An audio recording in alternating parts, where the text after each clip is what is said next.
علی بھائی یہ بتا دیجیے گا کہ جنگ جمل، جنگ صفین اور جنگ نہرواں کے حوالے سے اہل سنت کی کتب کیا کہتے ہیں؟ نیز مولا علی علیہ السلام اور ان کے مخالفی دونوں ہی بیک وقت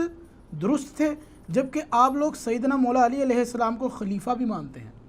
جی علی الحمدللہ ہم ان کو خلیفہ راشد مانتے ہیں اور ان کے مخالفین کو خطا پر مانتے ہیں۔ البتہ اہل سنت میں دو رائے پائی جاتی ہیں۔ جو نارمل اہل سنت ہیں وہ تو کہتے ہیں کہ مخالفین کی غلطی اجتہادی ہے، اور چونکہ وہ مجتہد تھے ان کو ایک اجر ملے گا اس خطا کے اوپر۔ اور جو ذرا دلیر قسم کے لوگ ہیں اہل سنت کے ہاں، جن کو پتہ ہے کہ یہ معاملہ کچھ اور تھا، وہ کہتے ہیں جی کوئی اجتہادی غلطی نہیں ہے، وہ غلطی اگر اجتہادی ہے بھی تھی تب بھی عمار ابن یاسر رضی اللہ تعالیٰ عنہ علیہ السلام کے شہادت کے بعد، ان کے قتل کے بعد، اس کے بعد تو کھل کے سامنے آ گیا کہ وہ بغاوت پر مبنی تھی، اس کے بعد تو غلطی سے رجوع کرنا چاہیے تھا۔ تو لیکن یہ طبقہ ذرا تھوڑا ہے، لیکن اس کے اوپر اتفاق ہے کہ غلطی سارے مانتے ہیں۔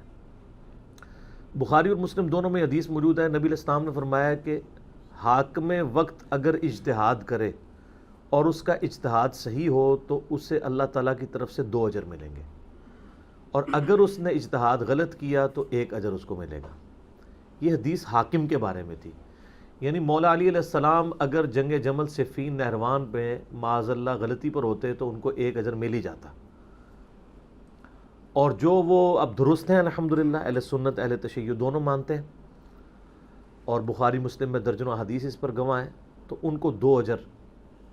ملیں گے۔ مخالفین کے اجر کی تو کہیں بات ہی نہیں ہے، یہ خام خواہ گھسیٹ کے مخالفین کو اس میں شامل کرنا۔ اس میں الفاظ تو پڑھیں بخاری مسلم کے کہ حاکم وقت اگر اجتہاد کرے، حاکم کی پوسٹ بڑی ہے نا، کہ وہ اگر یہ اجتہاد کرتا ہے کہ مجھے اب رٹ آف دی گورنمنٹ کو کوئی پارٹی چیلنج کر رہی ہے تو میں نے اب اس کے ساتھ کس طریقے سے بیہیو کرنا ہے، اور اس میں وہ پھر اگر قتال بھی ان کے خلاف کرتا ہے تو یہ اس کا ڈیسیژن ہے۔ جیسے سورۃ الحجرات میں ہے کہ اگر مسلمانوں کا کوئی گروہ باغی ہو جائے تو اس کے خلاف قتال کرو، یہاں تک کہ اسے یعنی مین سٹریم کے اندر لے آؤ۔ اس سورۃ الحجرات کی آیت کے تحت اہل سنت کی آپ تفسیر اٹھا کے دیکھ لیں تو وہ کہتے ہیں اس کی نمائندہ مثال سیدنا علی کی جنگیں ہیں، کیونکہ پہلے 3 خلفائے راشدین کی جنگیں جو ہیں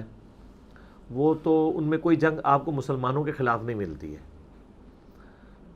سیدنا علی کی جنگیں تینوں ہی مسلمانوں کے خلاف ہوئی ہیں، ان مسلمانوں کے جنہوں نے حاکم وقت کے خلاف بغاوت کی ہے۔ یہی وجہ ہے کہ سیدنا علی رضی اللہ تعالیٰ عنہ کی تمام جنگوں پہ آپ کو بخاری مسلم میں درجنوں احادیث مل جاتی ہیں۔ اور یہ میں نے جو واقعہ کربلا والا ریسرچ پیپر لکھا ہے 5B، جس میں 200 احادیث میں نے جمع کی ہیں، میں اکثر جس کا تعارف کرواتا ہوں، اس میں جنگ جمل صفین نہروان کے اوپر درجنوں احادیث بخاری مسلم سے موجود ہے۔ ایک تو ایک بنیادی حدیث جو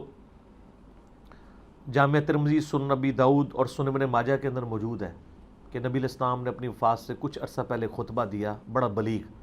اور صحابہ کرام کہتے ہیں ہر آنکھ اشک بار تھی،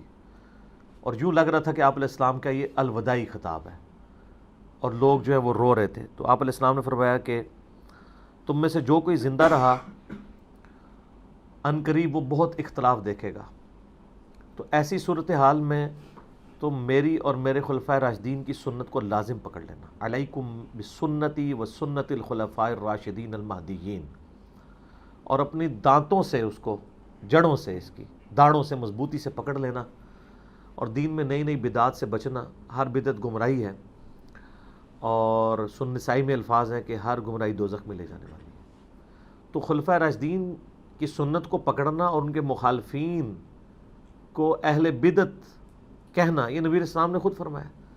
یہ بدعت کی جو بنیادی ڈیفینیشن جو ہے، یہ کل بدعۃ ضلالہ و کل ضلالۃ فی النار، یہ ہے ہی بیسیکلی خلفائے راشدین کے خلاف ہے۔ اسی کانٹیکسٹ میں ہم سیدنا عثمان غنی رضی اللہ تعالیٰ عنہ کے خلاف جو بغاوت کرنے والے ہیں ان کو بھی بدعتی شمار کرتے ہیں، اور سیدنا علی کے خلاف جو بغاوت کرنے والے ہیں ان کا یہ عمل بھی بدعت ہے۔ اور سیدنا علی کے حوالے سے تو درجنوں احادیث موجود ہیں، میں نے اس ریسرچ پیپر میں ڈالی ہیں۔ اس میں ایک وہ بنیادی حدیث جو ساری جنگوں کو کور کرتی ہے، وہ مسند امام احمد میں حدیث موجود ہے، المستدرک للحاکم میں موجود ہے، سنن نسائی الکبریٰ میں خصائص علی والے چیپٹر میں ہے۔ نبی علیہ السلام اپنی ایک بیوی کے گھر سے باہر نکلے، اور صحابہ کرام کہتے ہیں ہمارے ساتھ سیدنا ابوبکر عمر بھی موجود تھے اور باقی اصحاب بھی۔ تھوڑی دور جا کے آپ علیہ السلام کی جوتی ٹوٹ گئی، تو آپ نے جوتی اتار کے اپنی سیدنا علی کو دی گانٹھنے کے لیے، اور پھر کہتے ہیں کہ ہم چل پڑے پیدل،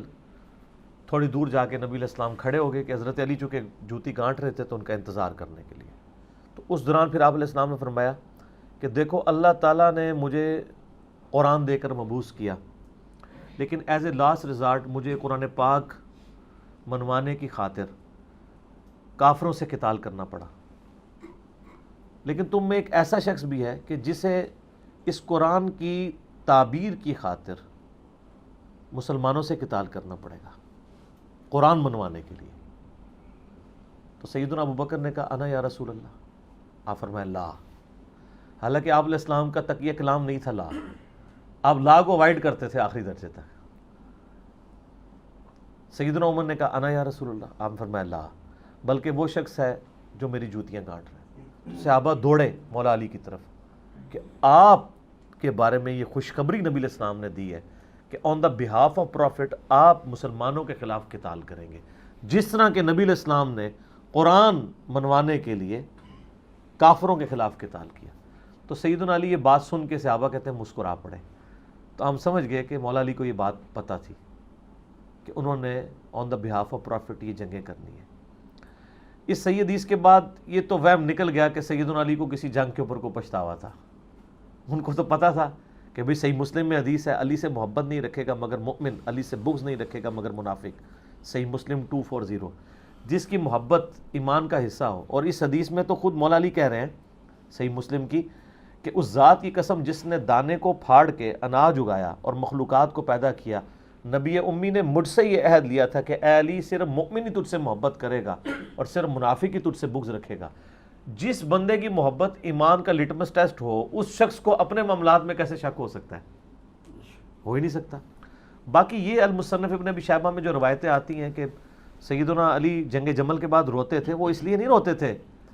کہ ان کو یہ تھا کہ میں نے کوئی جنگ غلط کی ہے، وہ اس لیے روتے تھے کہ کاش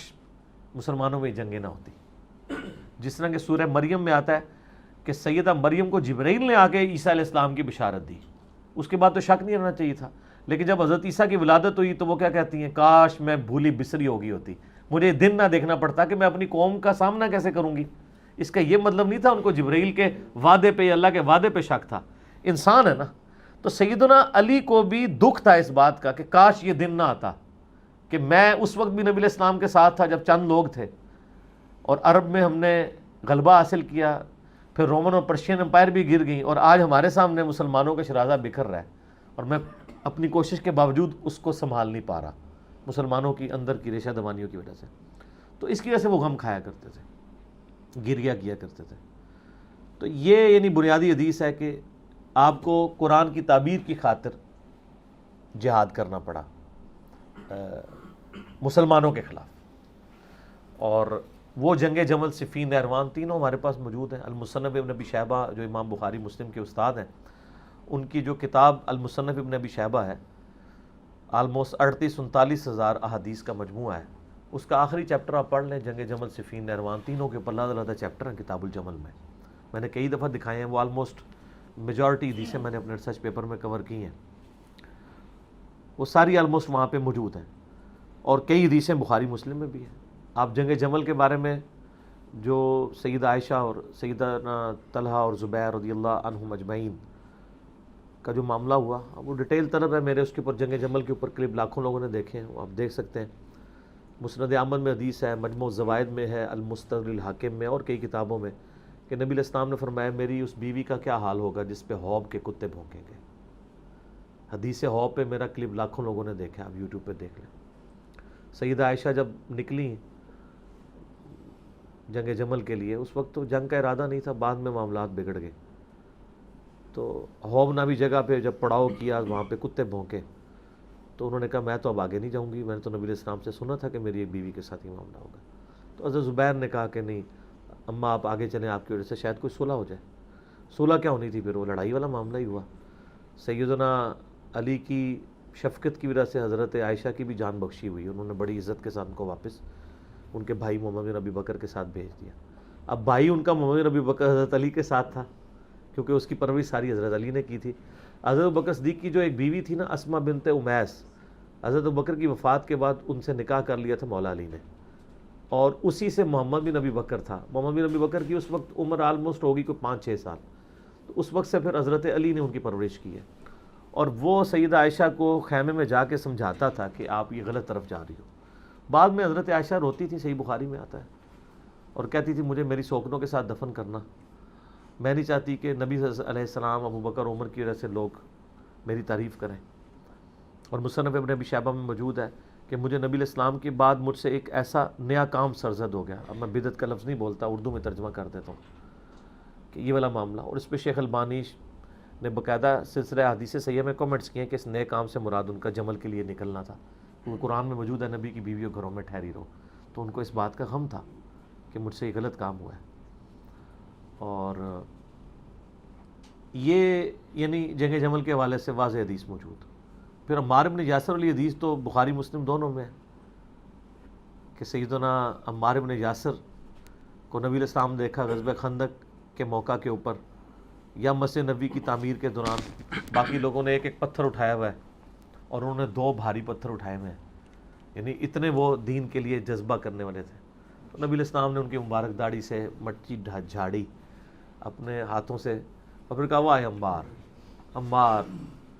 افسوس ابن سمیہ، تجھے ایک باغی جماعت قتل کرے گی، تو انہیں اللہ اور جنت کی طرف بلائے گا، وہ جماعت تجھے دوزخ کی طرف بلائے گی۔ یہ الفاظ اتنے سخت ہیں کہ زبیر لزئی رحمہ اللہ تعالیٰ مجھے خود کہتے تھے علی بھائی میں کانپ جاتا ہوں جب یہ الفاظ پڑھتا ہوں کہ میں اس کی تفسیر کیا کروں، کہ وہ جماعت تجھے دوزخ کی طرف بلا رہی ہوگی۔ تو اس پہ تو اتفاق ہے کہ وہ جماعت کون سی ہے، ٹھیک ہے۔ اگلے دن میں وہ بریلویوں کے ایک ناسبی مولوی کو سن رہا تھا، تو وہ اس کو کمپیئر کر رہا تھا حضرت زبیر کے ساتھ، کہ حضرت زبیر،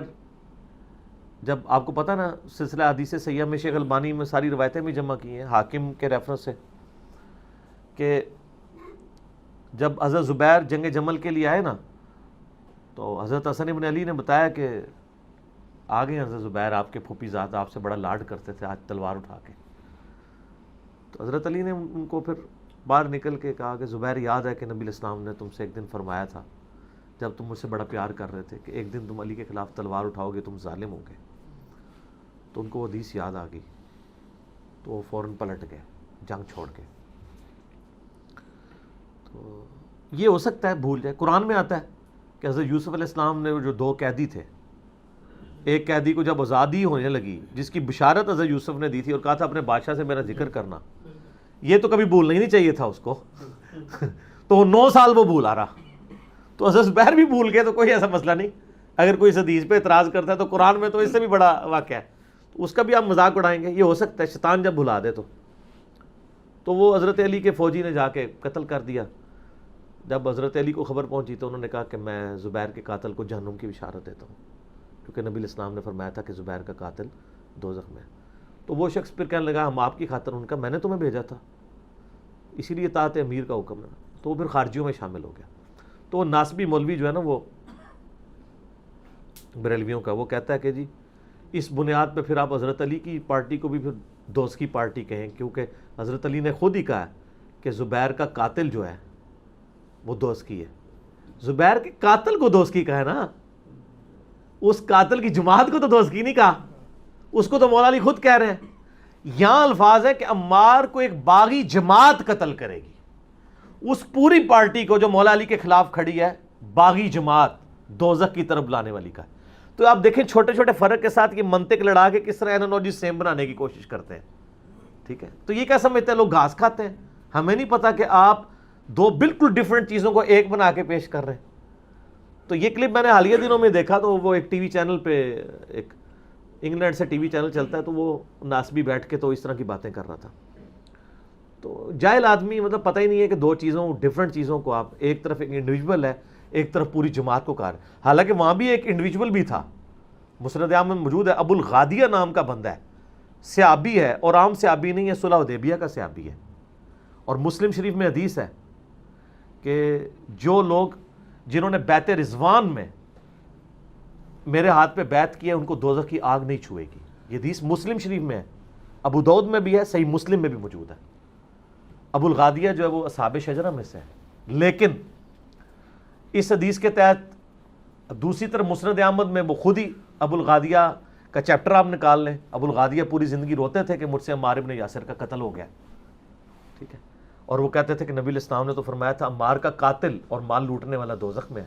وہ روتے تھے۔ اچھا، اب جو ناسبی ہیں نا وہ کہتے ہیں کہ نہیں،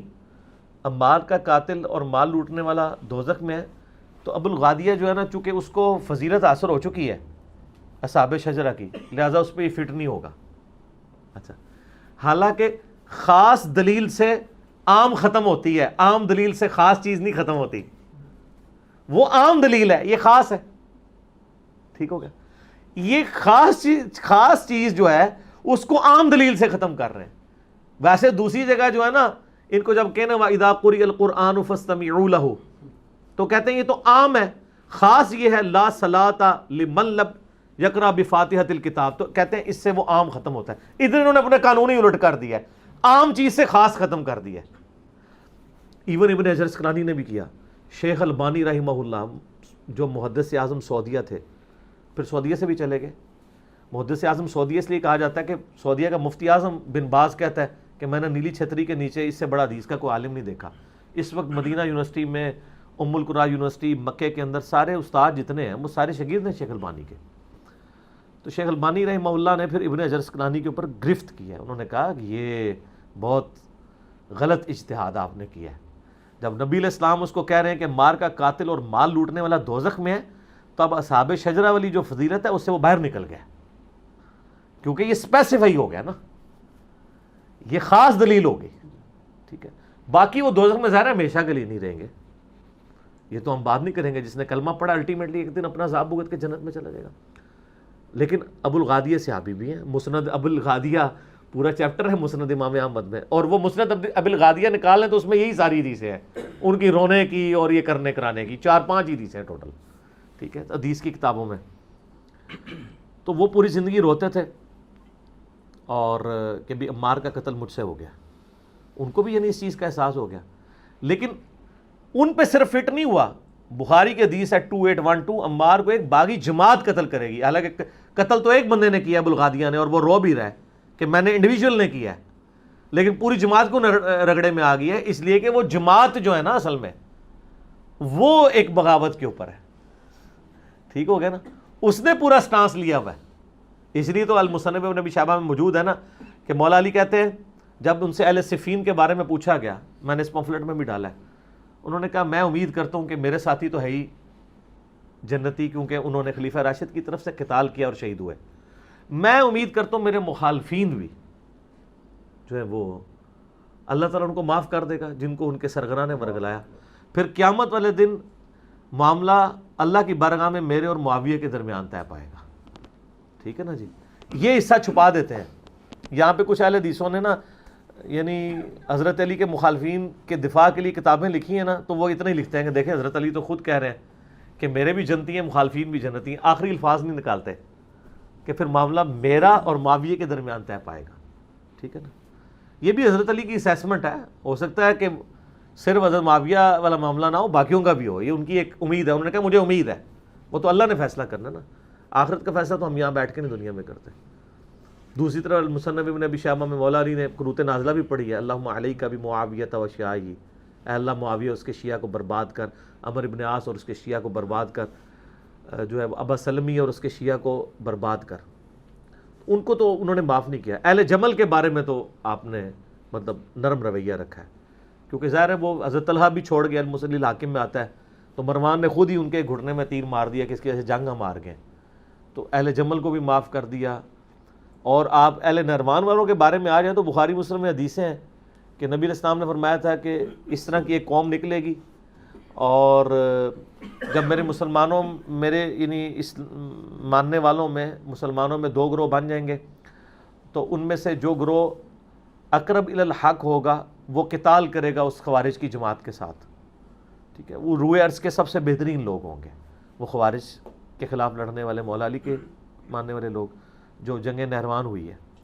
اب یہ اقرب الی الحق سے وہ پھر لیتے ہیں، کہتے ہیں جی اس سے پتہ چلا دوسرا بھی حق پہ ہے، نہ دوسرا حق پہ ہو تو بخاری کی وہ حدیث کہاں جائے گی کہ دوزخ کی طرف بلانے والی جماعت،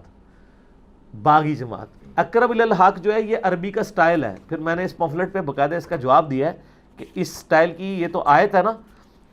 سورہ آل عمران کی آیت نمبر 167 ہے. غزوہ احد کے موقع پر اللہ تعالیٰ نے منافقین کے لیے کہا کہ وہ اس وقت کفر کے زیادہ اقرب تھے ایمان کی نسبت.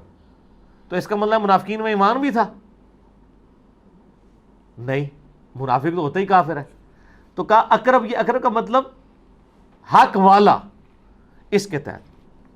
اور سورہ الکبریٰ البیہقی میں عمار بن یاسر نے فرمایا کہ اہل شام کو یہ نہ کہو کہ وہ کافر ہیں، بلکہ کہو کہ وہ فاسق ہے اور ظالم ہے، کافر ان کو نہ کہو. تو جنگ نہروان کے بارے میں بخاری مسلم میں تو بہت زیادہ حدیثیں ہیں کہ نبی علیہ السلام فرمایا میری امت کے بہترین لوگ ہوں گے جو خوارج کے خلاف قتال کریں گے. تو جمل، صفین، نہروان، یہ سب کی سب جنگیں جو ہے نا وہ ان پہ مولا علی کو حق پہ مانا جاتا ہے. باقی رہا اجتہادی والا معاملہ، تو میں نے بتایا کہ دلیر لوگ جو ہیں وہ تو مانتے ہیں. میں نے مسند احمد سے حدیثیں پیش کی ہیں کہ امیر شام کے سامنے جب عمار بن یاسر کا سر لا کے رکھا گیا، انہوں نے ادھر بھی تعویل کر دی ہے کہ ہم تو اس کے قاتل نہیں ہیں، نہ علی لے کے آتا تو نہ قتل ہوتا. پھر حضرت علی تک جب بات پہنچی، انہوں نے کہا پھر حمزہ کے قاتل نبی علیہ السلام ہے، نہ حمزہ کو لے کے جاتے تو انہوں نے قتل ہوتا. یہ پکی دی تھی، مولا علی بھی پکی دیتے سر. الزامی جواب، اینٹی وینم. تو یہ مطلب اس طرح کی لیم ایکسکیوزز اس زمانے میں لوگ پیش کرتے تھے. اب یہ آپ اگر یہاں پہ حدیثیں پڑھیں تو میں نے یہاں پہ ان حدیثوں کے اینڈ پہ نا علامہ بدر الدین عینی حنفی، دو امام ہیں جنہوں نے ایک زمانے میں بخاری کی شروحات لکھی ہیں. ابن حجر اسقلانی 852 ہجری میں فوت ہوئے ہیں، فتح الباری لکھی ہے، پوری دنیا میں مشہور ہے. اسی زمانے میں 856 ہجری میں یہ فوت ہوئے ہیں علامہ 855 ہجری میں بدر الدین عینی. انہوں نے لکھی ہے عمدۃ القاری، بخاری کی شرح. ٹھیک ہو گیا؟ تو وہ اس کی شرح میں حدیث نمبر 7083، بخاری کی ایک حدیث ہے 7083، اس کی شرح کرتے ہوئے بدر الدین عینی لکھتے ہیں کہ امام کرمانی نے کہا کہ سیدنا علی اور حضرت معاویہ دونوں ہی مجتہد تھے. زیادہ سے زیادہ یہ ہے کہ حضرت معاویہ کو اجتہاد میں خطا لاحق ہوئی، ان کو 1 اجر ملے گا، جبکہ سیدنا علی کو 2 اجر ملیں گے. تو پھر امام بدر الدین عینی نا انجینئرنگ کرتے ہیں ان کے اس جملے کی. وہ کہتے ہیں میں کہتا ہوں کہ حضرت معاویہ رضی اللہ عنہ کی خطا کو اجتہادی خطا کیسے کہہ دیا جائے، اور ان کے اجتہاد پر کیا دلیل ہے، حالانکہ ان کو یہ حدیث پہنچ چکی تھی جو میں نے بیان کی بخاری مسلم کی، جس میں رسول اللہ صلی اللہ علیہ وآلہ وسلم نے فرمایا تھا افسوس ابن سمیہ کو ایک باغی جماعت قتل کرے گی، اور ابن سمیہ عمار ابن یاسر ہیں،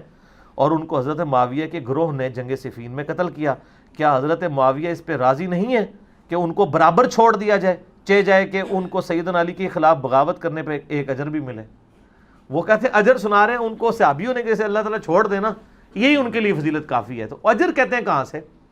اور آپ کو مزے کی بات بتاؤں، ملا علی قاری، ٹھیک ہے نا، اس نے بھی جو مرقہ لکھی ہے نا شرح مشکات، اس میں بڑے سخت الفاظ لکھے ہیں. انہوں نے کہا کہ یہ کون سا اجتہاد ہے یار، اگر اجتہاد مان لیجیے تو سارے لوگ ہی اپنے اجتہادات پیش کرنا شروع کر دیں گے. انہوں نے کہا ہمیں تو یہ بھی پتہ چل گیا کہ وہ جو جنگ بھی تھی نا اس کی انٹینشن جو ہے وہ قصاص عثمان نہیں تھی، انٹینشن کچھ اور تھی. اب اتنا ہی لکھ سکتے تھے نا، اس سے زیادہ نہیں لکھ سکتے. تو منصف مزاج لوگ ہر جگہ موجود ہیں، اور ہم ان لوگوں کے اقوال کے سر کوئی محتاج نہیں ہے. یہ جو آپ سلف کے فہم کی جب بات کرتے ہیں تو ہم ان اسلاف کو بھی پیش کرتے ہیں نا، یہ بھی تو اہل سنت کے اسلاف ہے نا. تو آپ اپنے اسلاف کو اپنے جیب میں رکھیں، ان کو ہم اپنے جیب میں رکھتے ہیں. آئیں بخاری مسلم سے فیصلہ کرتے ہیں. نبی علیہ السلام جو فرما رہے ہیں عمار کو باغی جماعت دوزخ کی طرف بلانے والی قتل کرے گی، اس سے جو رزلٹ نکلتا ہے وہ آپ نکال لیں. اچھا، اور پھر یہ ایسے ظالم ہیں کہ یہ اس طرح کی چیزیں لکھ کے نا تو میرے اوپر تھوپ رہے ہوتے ہیں کہ دیکھو یہ تو اہل شام کو کہتا ہے کہ دوست کی جماعت ہے. یہ تو نبی علیہ السلام نے کہا. اور ان کی مثال اسی طریقے سے ہے، جب ہماری یہاں نئی دعوت لانت ہوئی نا، ریسرچ پیپر نمبر 1 میرا ہے رسول اللہ کی آخری وصیت ہے صلی اللہ علیہ وسلم. اس میں میں نے ایک حدیث بخاری کی لکھی کہ حضرت عمر فاروق رضی اللہ تعالیٰ نے کہا انا کننا نتوسل الیک، اے اللہ پہلے ہم تیرے نبی کے وسیلے سے تیری طرف دعا کرواتے تھے. تو ظاہر آپ تو حضور فوت ہو چکے تھے، تو ہم ان کے چچا کو لائے، ان کی دعا کی برکت سے، ان کے وسیلے سے تیری طرف متوجہ ہوتے ہیں، ہم پہ بارش نازل فرما. صحیح بخاری میں 1010 نمبر حدیث ہے. تو بارش نازل ہو جاتی. یہ پمفلٹ میں حدیث لکھی ہوئی تھی. یہ پمفلٹ ایک بریلوی عالم کو پہنچا، جہلم میں ایک وہ بریلوی عالم تھے، انہوں نے کیا کیا کہ ایک دھمکی آمیز خط میرے گھر بھیجا، وہ ہمیں پتہ چل گیا کس نے بھیجا، ہینڈ رائٹنگ سے پتہ، اس پہ انہوں نے اس حدیث کو نا انڈر لائن کیا ہوا اور خط میں لکھا ہوا کہ یہ جو گستاخانہ عقیدہ تم نے لکھا ہے، حدیث کو گستاخانہ عقیدہ، حالانکہ میرے تو اپنے کمنٹس ہی نہیں تھے، وہ تو حضرت عمر کے کمنٹس تھے. یہ ان لوگوں کا علمی لیول میں آپ کو بتا رہا ہوں، موضوعات شریف والوں کا. اور کہا کہ اپنے اس عقیدے سے توبہ آج شام تک شاندار چوک میں لٹکا دو، ہمارے جہلم شہر میں. یہ میں بات کر رہا ہوں 2008-9 کی، ورنہ میں ممتاز قادری کے مشن کو آگے لے کے چلوں گا. ٹھیک ہے، تو یعنی ان لوگوں کا یہ حال ہے. ٹھیک ہے، تو وہ حدیث کو انڈر لائن کیا ہوا تھا اس نے. ادھر بھی نہیں، یہ ہمارے جب جواب دیتے ہیں نا، پوسٹیں لگاتے ہیں یا پمفلٹ کا جواب دیتے ہیں، وہ حدیث کے الفاظ کو میرے منہ میں ڈال رہے ہوتے ہیں کہ یہ کہہ رہا ہے دوزخ کی طرف لانے والی جماعت. ٹھیک ہے، میں نے اللہ کے فضل سے یہ 200 روایتیں جو کربلا کے اوپر جمع کی ہیں پس منظر پہ، جمل، صفین، نہروان، شہادت عثمان رضی اللہ عنہ علیہ السلام کے اسباب، کہیں پہ بھی اپنے ذاتی کومنٹس کو ایک رزلٹ کے طور پہ نہیں پیش کیا. جو کچھ حدیث میں لکھا ہوا ہے، حالانکہ بڑے بڑے سخت الفاظ تھے، لیکن میں نے ان کو حدیث میں ہی رہنے دیا ہے کہ یار آپ خود فیصلہ کر لیں. آپ اگر آپ یہ سمجھتے ہیں ان حدیثوں کو آپ آن کرتے ہیں تو اپنے ممبر پہ حدیثیں بیان کر دیں، خود شرح اس کی بیان کر دیں. آپ کی عوام خود ہی پوچھ لے گی کہ یار یہ کیا، وہ کہے گی یہ تو شرح بنتی نہیں ہے. ٹھیک ہے، یہ شرح تو یہ نہیں ہے، یہ تو شرح ہے، شرح نہیں ہے. تو جنگ جمل، صفین، نہروان پہ اہل سنت کا موقف یہ ہے کہ مولا علی حق پہ تھے، لیکن مخالفین کو ہم کافر نہیں کہتے، فاسق اور ظالم سمجھتے ہیں، اہل بدعت سمجھتے ہیں. ٹھیک ہو گیا، بس جنرلی بات کرتے ہیں، ہم اسپیسیفکلی کسی کا نام نہیں لیتے. یہ ہمارا ریسرچ پیپر ہے میرے بھائیوں، ریسرچ پیپر نمبر 5B، واقعہ کربلا کا حقیقی پس منظر 72 صحیح الاسناد احادیث کی روشنی میں، جس میں نے اہل سنت کی مین سٹریم کی کتابوں سے تقریباً 200 روایتیں جمع کی ہیں. اکثر صحیح بخاری اور صحیح مسلم سے احادیث ہیں، اور جو بخاری اور مسلم سے ہٹ کے باقی روایتیں ہیں ان کے اوپر میں نے دور حاضر کے جو بڑے بڑے محدثین ہیں، شیخ البانی رحمہ اللہ تعالی، شیخ زبیلی زئی رحمہ اللہ تعالی، شیخ شعیب ارناؤت رحمہ اللہ تعالی،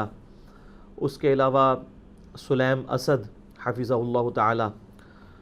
شیخ غلام مصطفیٰ ظہیر حفظہ اللہ تعالی، اور باقی جو بڑے بڑے محدثین جن کی یعنی یہ فیلڈ ہے، ان کی تحکیم کے ساتھ احادیث جمع کی ہیں. اور آلموسٹ سنی شیعہ کنفلکٹ کے اوپر کربلا کے کانٹیکسٹ میں جتنی باتیں میں نے اس میں کور کی ہیں، یعنی خلافت راشدہ کی مدت کتنی تھی، خلفائے راشدین کون ہیں علیہم الرضوان و علیہم السلام اجمعین، اس کے بعد شہادت عثمان کے اصلی اسباب کیا تھے بخاری اور مسلم کی روشنی میں، اس کے بعد جنگ جمل، صفین، نہروان، اور پھر اس کے بعد حضرت معاویہ رضی اللہ تعالیٰ عنہ کا دور ملوکیت، اور پھر صلح حسن، پھر الٹیمیٹلی یزید کا ولی عہد بننا، اور پھر حکومت سنبھال کر سیدنا حسین ابن علی رضی اللہ تعالیٰ عنہما و علیہم السلام کی مظلومانہ شہادت تک. یہ پوری کی پوری ڈیٹیلز حکمرانوں کی لکھوائی ہوئی تاریخ سے نہیں، بلکہ صحیح الاسناد احادیث سے، جو اہل سنت کی مین سٹریم کی کتابیں جو آپ کے سامنے نہ صرف پڑھی ہوئی ہیں بلکہ یہ پڑھی ہوئی ہیں. ایک ایک کا نمبر میں نے بیروت دارالاسلام، اور جو بیروت میں آپ کو پتہ ہے کلمی نسخے بھی موجود ہیں حدیث کی کتابوں کے، ان کا ہے وہ دارالکتب العلمیہ جو یہ ساری حدیث کی کتابیں چھاپتا ہے، ان کی جو انٹرنیشنل نمبرنگ ہے، اور میں حرمین بھی جس کو فالو کرتے ہیں اس کے مطابق میں نے یہ سارے کے سارے نمبر اس میں ڈالے ہیں. آپ کاؤنٹر ویریفائی بھی مکتبۃ الشاملہ اور باقی سافٹ ویئر سے کر سکتے ہیں. یہ ریسرچ پیپر میرے بھائیوں، واقعہ کربلا کا حقیقی پس منظر 72 صحیح الاسناد احادیث کی روشنی میں، اس کی ہارڈ کاپی آپ ہماری اکیڈمی سے فری منگوا سکتے ہیں.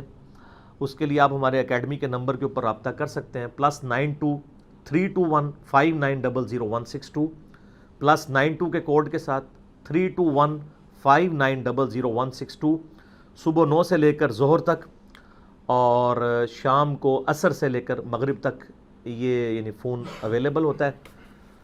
اس پہ آپ رابطہ کر کے ہارڈ کاپی اپنے گھر فری منگوا سکتے ہیں. سافٹ کاپی کے لیے آپ ہماری ویب سائٹ ahlsunnatpak.com پہ